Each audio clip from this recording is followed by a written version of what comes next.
কোনো বেটাই বুঝতে পারে না যে এটা নাচ দেখায় দিয়া রিয়াজ সাহেব মোটামুটি নাচ দেখায় পুরো টাকা পয়সা নিয়ে পালায় গেছে। ৮৩ কোটি টাকা বিল করছে রে ভাই, can you imagine of it? আমাদের ফখরুল সাহেব এখন চিজ বেরিয়ে মাসে মাসের পিছনে দৌড়াচ্ছে, এতদিনে বুঝতে পারছে।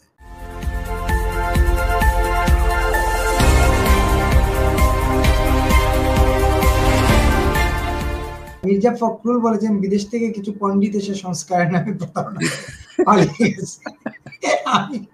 আমি দেখতেছিলাম এখানে একটা মজার বিষয় আছে, একটা পোস্টার, যেহেতু এই প্রসঙ্গ একজন কমেন্ট করছেন এই জন্য আমি পড়তেছি। আমাদের প্রসঙ্গ থেকে আমরা যাব না, কিন্তু না এটাও মজার প্রসঙ্গ, এক একজন এক এক চিজ। উনি বলছে উপরতলার কিছু শিক্ষিত লোক আমেরিকা থেকে এসে গাড়ির উপর গণভোট ও সনদ চাপিয়ে দিচ্ছে।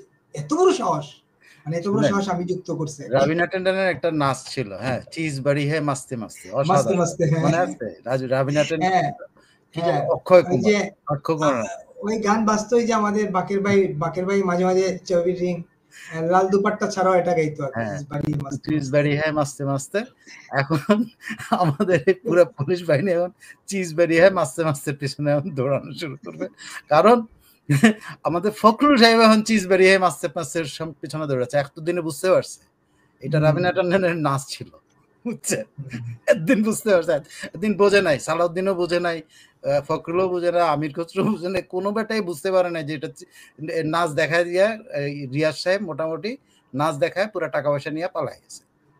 ৮৩ কোটি টাকা বিল করছে রে ভাই, can you imagine of it? এটা আওয়ামী লীগ এই বিএনপি নেতা কি যেন কি ঠাকুর তিনি এবং মির্জা